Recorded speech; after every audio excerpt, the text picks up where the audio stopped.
everybody, it's Safi and Marco, Dish It on the Movies. We are doing episode 7 of Masterchef, season 13.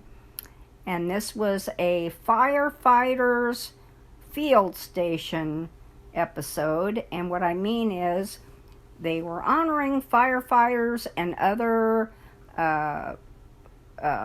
first responders who work with firefighters, like paramedics, for example. And it was in, of course, Ventura County, Southern California. And the Masterchef contestants had a field station. And what that means is they're cooking outside. So mainly it's grilling, more than likely. And they had 2 teams, and it was up to the winner of last week, which was that Southern lady who made the really good cake, apple cake with frosting. It did look really good because they showed her winning last week, and they showed the dish she made. It did look really, really good, and I know they really liked it. And she was in charge of picking the teams, and since there were 2 and there are 4 regions, she had to pair up her region, which is the South, with, she picked the Midwest because she knows they have really good grillers there. And so it was the Midwest and South, which made up the red team, versus the Northeast and the West, which made up the blue team. Now, before the firefighters came in, and of course they make this grand entrance usually, whatever they're featuring and feeding, whomever they're feeding,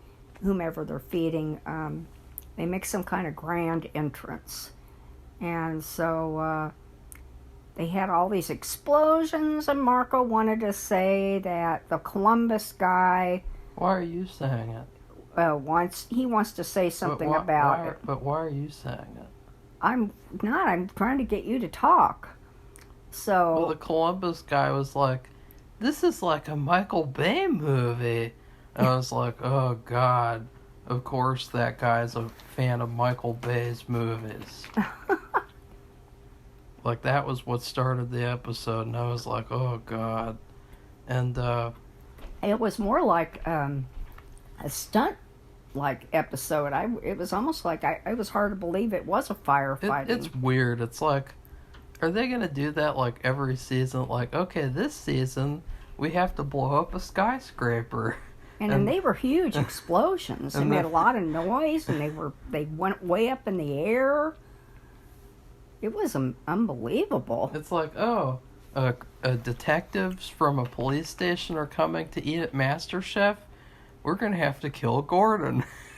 And then the detectives killing. Investigate it. And then they figure out that Aaron did it because Gordon made tacos.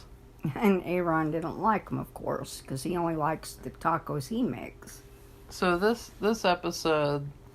Safi can continue talking about it, because this season has just been like blah.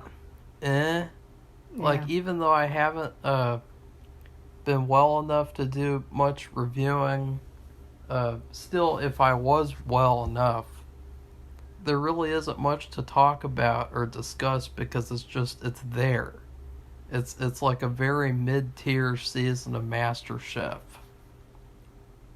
And Gordon has several other things going. I noticed he's going to do his, I don't know, it's like a restaurant or a business where they're just like a complete failure, and he has to point it out to them and help them fix it so they'll stay in business, because they're probably going to fail and go out of business. And then he has this other thing going, which seems like it's wrapping up. I can't even remember the name of it. I'm not watching any of them. Food Stars. Yeah, Food Stars. They keep on showing that trailer where he's like, the chef that I'm going to invest in is... And it's like, oh, this is so cringeworthy. Yeah, so to me, because he's spread kind of thin, because who knows what else he's doing, like running his own businesses. Masterchef Junior. Oh, they have that too. So they're not really focusing on the detail of this show, which, unless I completely zoned out, I'll start at the beginning. Like I said, it's going to be the red team, which is the South and Midwest, versus the blue team, which is the Northeast and the West. I think part of the problem with the season is that every episode you can tell who's going to go home. Yes, and it's been very evident. And they have a twist now where if that person's region is safe, then that person is saved, which kind of makes it less interesting because, like, you could have a Chef Dara, and if her region won every week, then she would be safe every week. And it just kind of makes it like, I'm not saying that happened tonight, but that's kind of led to a kind of, I don't know, it's like Masterchef Junior. Like, it doesn't really feel like Masterchef Adult to me. I don't know, but I've noticed that too, and they had that. They would have this in previous seasons, but it wasn't extremely evident. They would let, like, for the kids, I'm not going to name any names. Really, I can't remember his name, but they would let somebody who would just be terrible for his team and even for himself go on. I don't think so. For weeks and weeks and weeks. Yeah, that was the kid who made brown sugar and water's maple syrup. There was the other one that was later than that. And they put him in the finale. But there was another kid they didn't like him. He was a troublemaker. Oh. And they were just Mafia Don. And they were trying, and they were trying their very best to be good people and be polite, and to try to get along, even the judges, and they just let him get away with his stuff for weeks. So you knew at some point, unless he was just amazingly star chef, that he's going to get knocked out. Remember when he made shit bars, Safi? Yeah.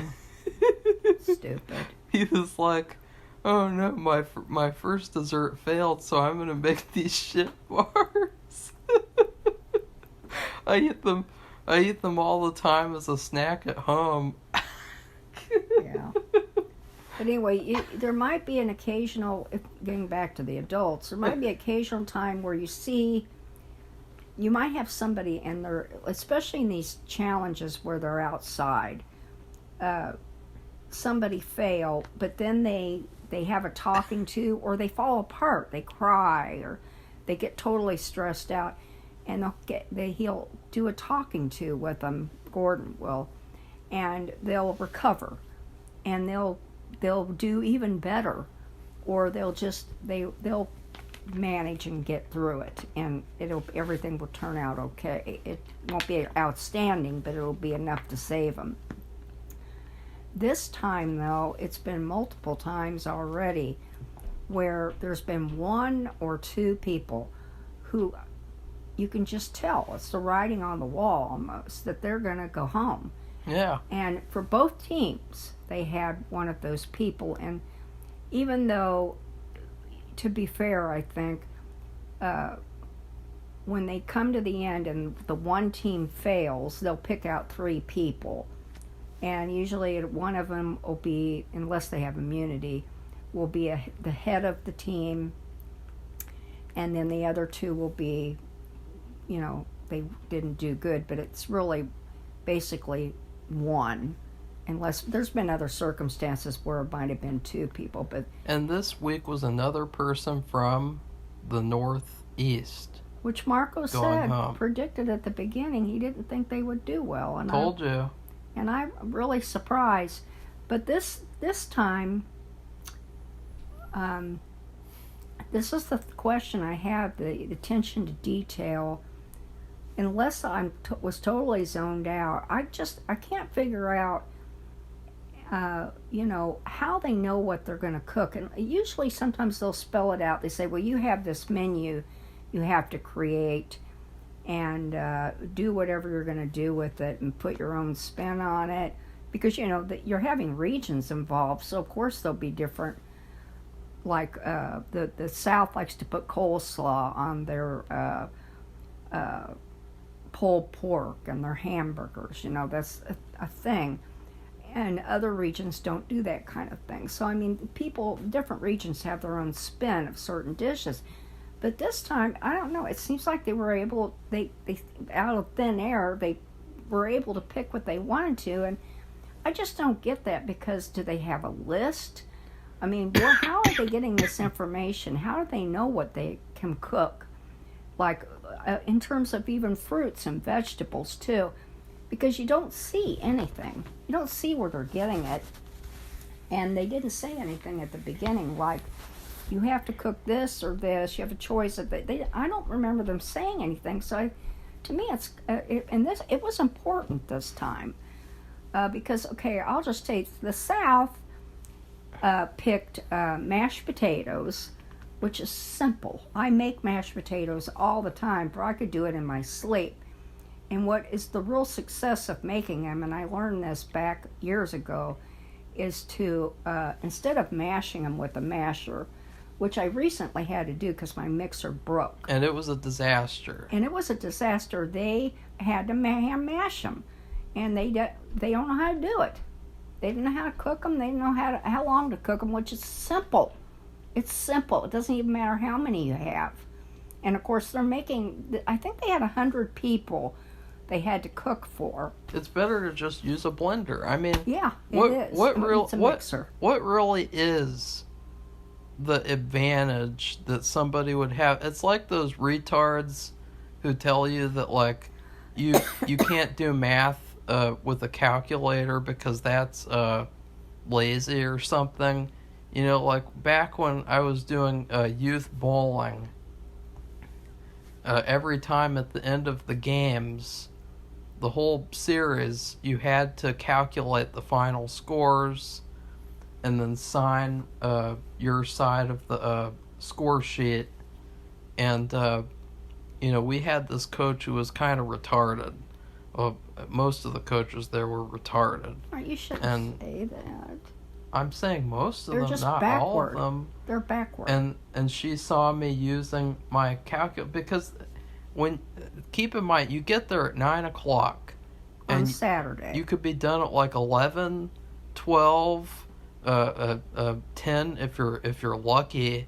And so you just want to go home, because it's like, it's just like if you played soccer or football or something, like, you don't want to stay there for a million years. You want to go home and do whatever else and eat food.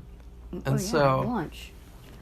So I was sitting there calculating the scores with a calculator, and she got really upset and came up, and she was like, no, you're not going to do that. That's, I don't even know what she said, but she sat down and she forced me to do the math, like to write out the math. And I was just like, God, what the fuck? Like, I'm not here to do math. I'm here to bowl. And like, yeah, I was able to do the math, because, I'm not a fucking retard like her. But just the fact that, like, I wanted to use a calculator. Like, who cares? Like, yeah, so if you want to make mashed potatoes, and this is for all the people out there that just are using mashers, if you want to pretend like, my mom used a masher, okay? Her mother used a masher. A person showed me, and this is 1978, to use a mixer, and it's real easy. You chop up the potatoes, and you boil them for 7 minutes. But of course, now you have to And you don't, she was teaching me to cut them in slices. Well, I stopped doing that because it messed it up. It made them too soggy or whatever. You've got to, they have to be like chunks. But anyway, you determine what you want to do. But they should cook like 7 minutes. So they boil 7 minutes. It doesn't matter how many either. If you cut them kind of in the middle, not little, not big, kind of in the middle. Cook them for 7 minutes. Drain the water out. Then you get the mixer and you press the button and you put, depending on how many I'm making for 3 people, so I'm using 6 or 7 potatoes.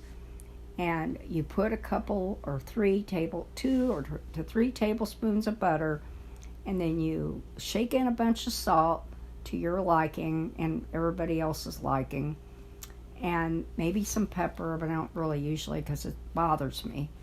And then you beat away, and it takes just a few minutes. So that's all that guy had to do. Yeah, all that guy had to do was beat away. And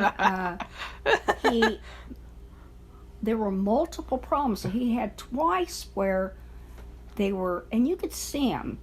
They were like runny, and then some of them were cooked, and some. And not weren't. just that, but they were like, oh, these firefighters, what they deserve is a smear. Yeah, a smear of potatoes. That they don't deserve Firefighters. a serving of mashed potato.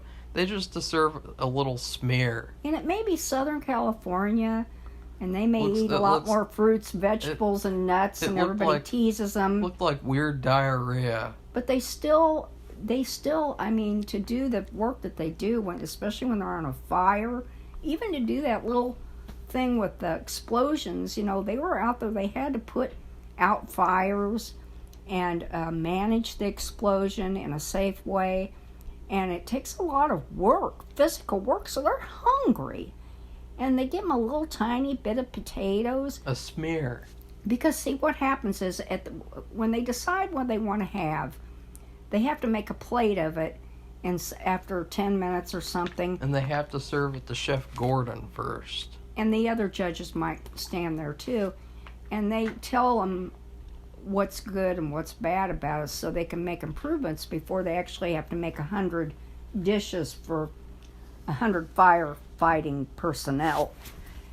And by the end of the episode, too, they ran out of potatoes. But they did a really smart thing. And I'd never seen this before. I think it's stupid because I think it's like, Safi, if you gave me a plate with mushrooms on it instead of potatoes, I'd say, Safi, what are you on? Okay, well, there were 2 things in the end, which this never happened before. And they even said it. They didn't say it with the mushrooms. But that was the South and the South and the Midwest. They're back. They serve steak, and of course you know what it's got to be cooked as, medium rare, right? And then mashed potatoes, which they were intending on making a smear, which that's the big thing. People are still doing that. Smears. Where they put little dots. Smears, squirts, and drips. Which is stupid, and I don't like it. I can't wait till they get out of it because it's shushy foo nonsense, which doesn't feed anybody. You make a sauce, and you want somebody to eat it and try it, and it's part of the meal. There's got to be enough on there to put the food in it, to taste it with the food, because that's what you're making it for. And if you just have a little bit there, you can hardly get enough of it to give you an idea or sense of how good or bad it is. So anyway, and so the other team, I'm just going to go through what they made, then we can go on about this mashed potato business. The other team, they're doomed from the start because they picked these pork chops, and there was nothing wrong with picking pork chops because they're grilling. It's having 2 pork chops in one.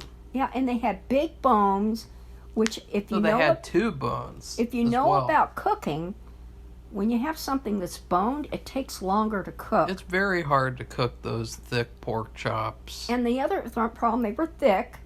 And the other problem was when you're grilling and it's windy, which it was windy that day. And even the team that was cooking the steaks commented about it too.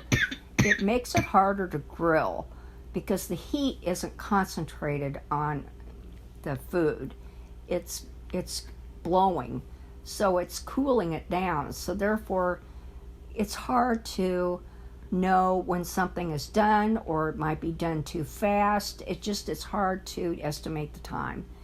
Okay, so and then they had a side dish of corn. They did something with it. It was blackened or something. I'm not really sure. They made cornbread, which looked really good, and I know the judges liked that. I remember them.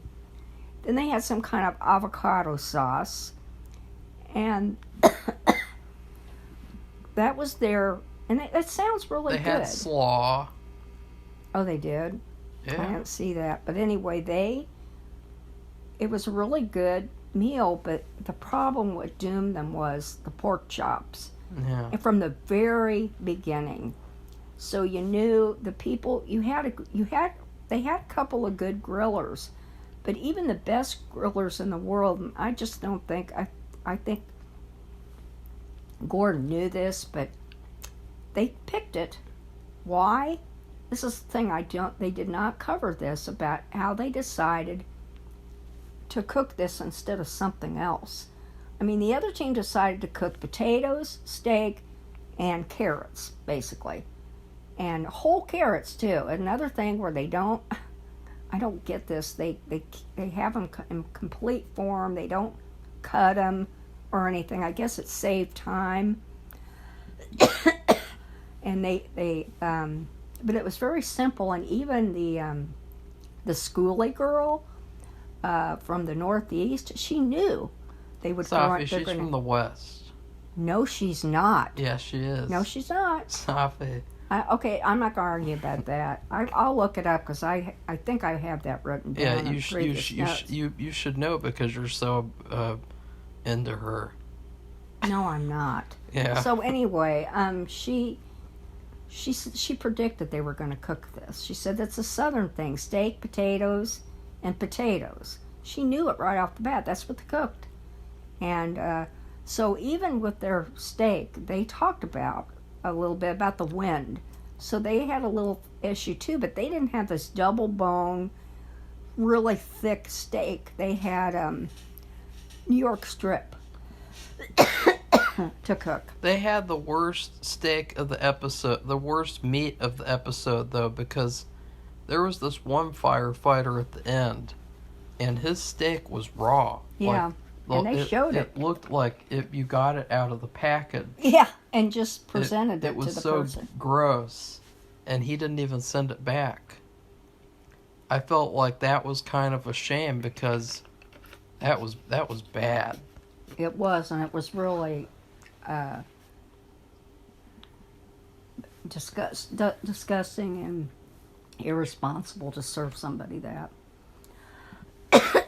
So anyway, like I said, you already know the blue team, which is the Northeast and the West, they picked these pork chops, and there's nothing wrong with pork chops. It was just these pork chops were really hard to cook. And they came to a point where they had 5 members of the team all working on it because they just wouldn't cook right. They were overcooked, they were undercooked, they just couldn't get them because of the wind. And because of how they were made up, with the double big fat bones and the thickness of the meat. Now the other team, though, they had an issue with their potatoes. And this is why I was going on and on about using a mixer to mash potatoes.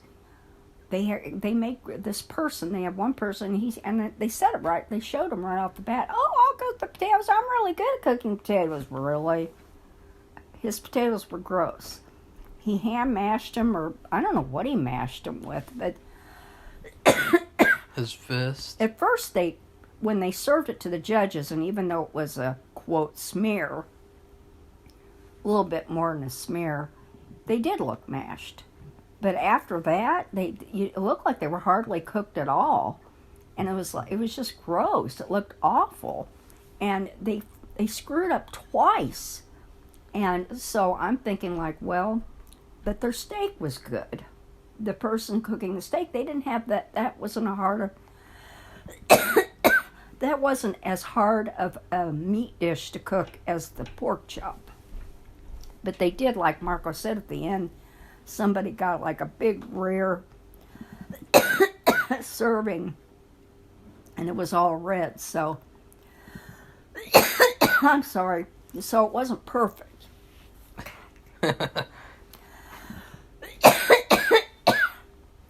I'm sorry. Anyway, at the end, it was a problem because I ran out of potatoes. But fortunately, somebody had thought to have a backup, and it's California. And in California, they have a lot of mushroom farms, and even though it's up in the northern part of California where they have these farms,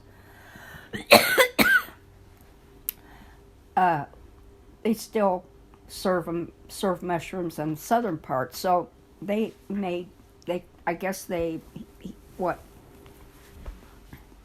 warmed them up in a pan, sauteed them or something, and served mushrooms, which really doesn't go with that kind of meal.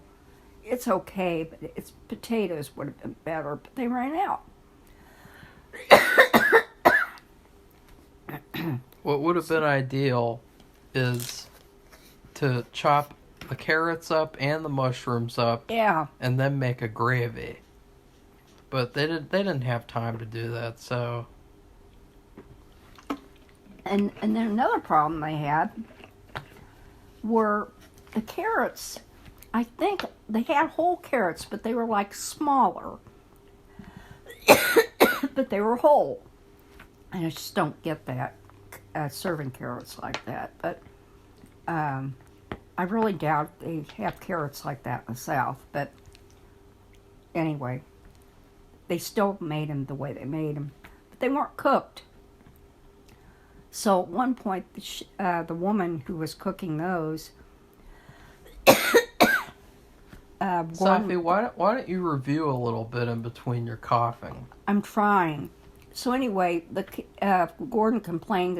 I think he said they weren't done. So basically, they were serving them raw carrots.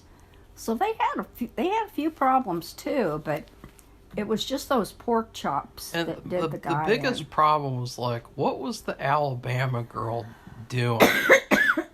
Like, it's like you didn't even see like what happened to her?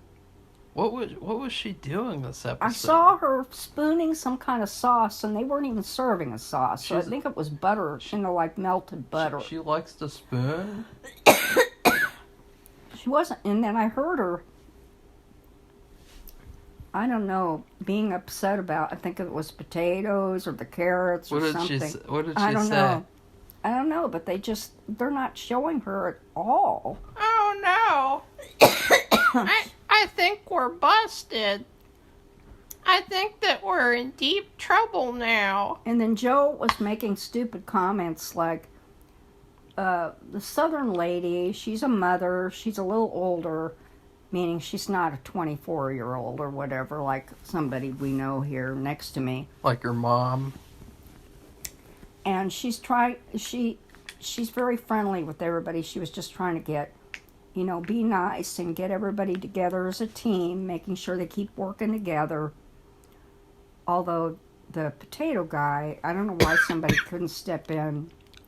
They don't eat mashed potatoes. Yeah, like, I don't know why the girl from Alabama couldn't go over there and go, "You're not making potatoes right." I don't know. Like we said, we don't know what she was doing. They just showed her once. And last week they kept showing her face, but they never showed her hands or what she was working on. It's really strange. It's almost like she's a Masterchef Junior on a field trip. And she's just kind of like visiting Masterchef Adult.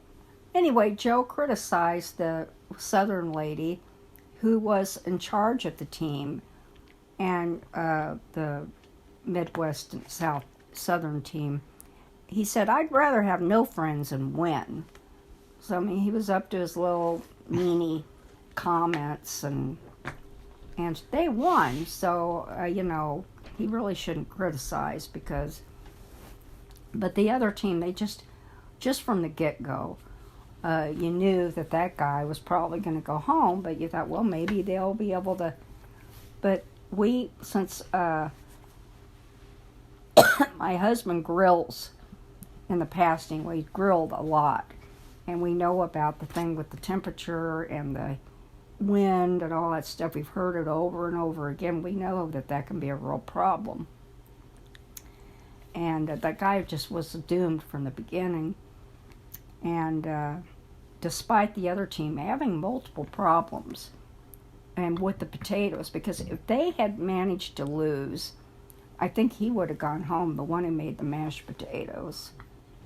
And then they ran out, because it's such a simple thing to make. It just blows my mind. So that's what happened was the red team, the blue team lost, and mainly because of those pork chops. And the red team won. And the guy who cooked what they did was the three people they picked out were the head of the group, the person who was in charge, the leader. She was like not a very good leader, but she had like a sad face the whole episode. Like she was just so depressed. Like I don't know what's wrong with her. Like it was like, oh no. If she gets sent home, she's gonna cry. I gotta hurry up. Anyway, and then the other two people were the two... Stop, you know that everyone heard that. Okay, Marco, the other two people who were picked as the three worst people on the team were the people who cooked pork chops. And the main guy who was in charge, his name is Ryan. And he's from the Northeast. And what about the black guy? The black guy was put up too. I felt like that black guy from Oregon, he had no reason to be in the bottom three. Yeah, I no understand. reason at all. So that was really weird. It was like, God, what is this? The 60s, and they're gonna like do something bad to him? Like it's like, no, why I are think they he discriminating? Was because he was on the pork chops, and they just hated him the whole time. The pork chops, they hated the pork chops. If he was on the pork chops instead of that other guy, I guarantee they could have won. I don't know. He did not deserve to go home at all. Well, so, yeah, I didn't think he deserved to go. I just think they had to put three people. They put the two people. And they were like, "Oh, we know who the third person will put up will be because No, he cooked the meat. No. They were really pissed off about the Safi, meat, like I said. I mean, they already sent the first black person home. I mean, they're like, they're just itching at the chance to send the other one home. I don't believe that at all. I'm just kidding, Safi. Okay. But they just had to pick three people. They had to pick everybody who cooked on the meat.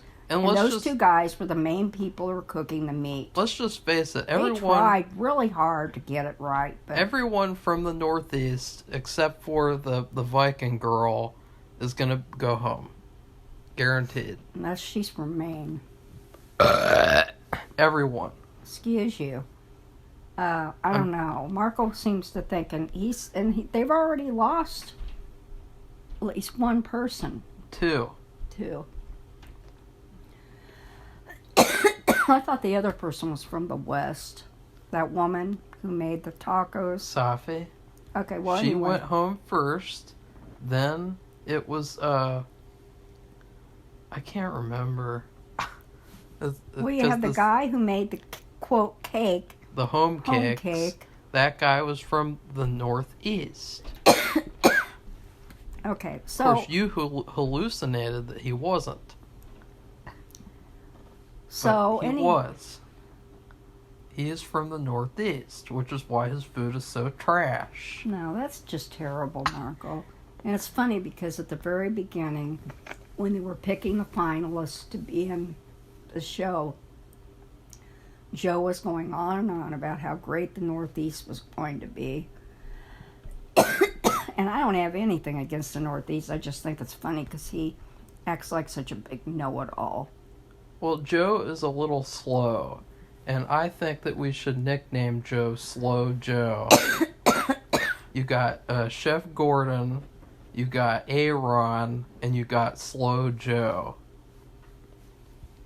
I don't know about that, but anyway. I do. So the person who went home was Ryan from the Northeast. South Midwest team won. Now, they didn't have one person who got a pin this time. So, because they won, though, and she was the head of the group, she gets to, next week, they're going to have another mystery box. But I think it's a mystery box where the whole team has to use it. So I don't know how that's going to work. So each region is going to have their own mystery box. And her advantage, they already announced it, will be that one of the teams will have to start 10 minutes later than everybody else. And so that's what she will get to do. She will get to pick that team. It gets the big disadvantage.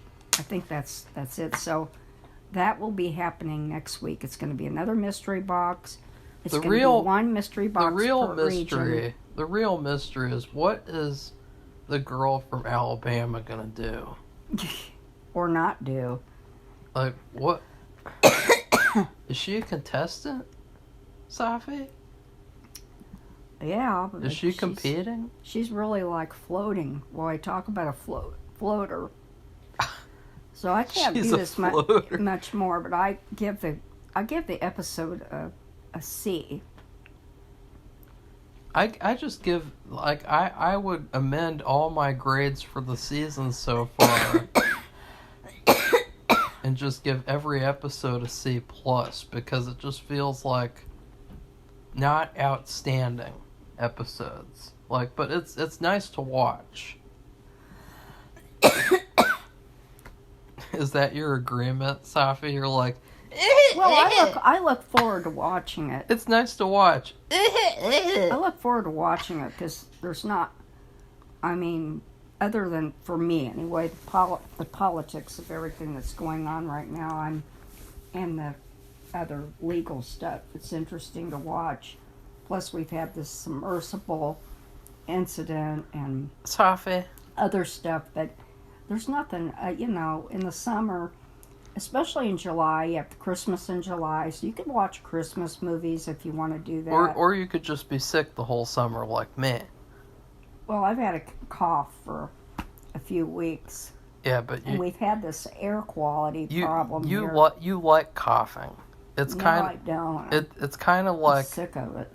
Animals make, specific noises. Well, you like to cough. I don't think so. Yeah, it's annoying. It's kind of like a secret signal. And I've had allergies, some kind of allergy too. We've had this air quality thing. Well, I have mold.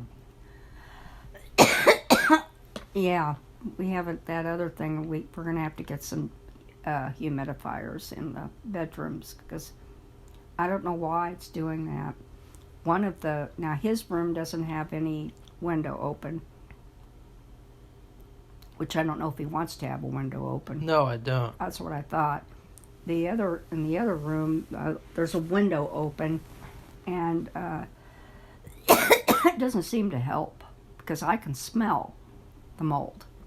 I can smell it. It has a certain smell, or mildew, or whatever you want to call it. So I don't know why that's happening. It's the weirdest thing. We've never had it like that. You think they have mold in Alabama, Safi? Yeah, I do. I have other problems there too.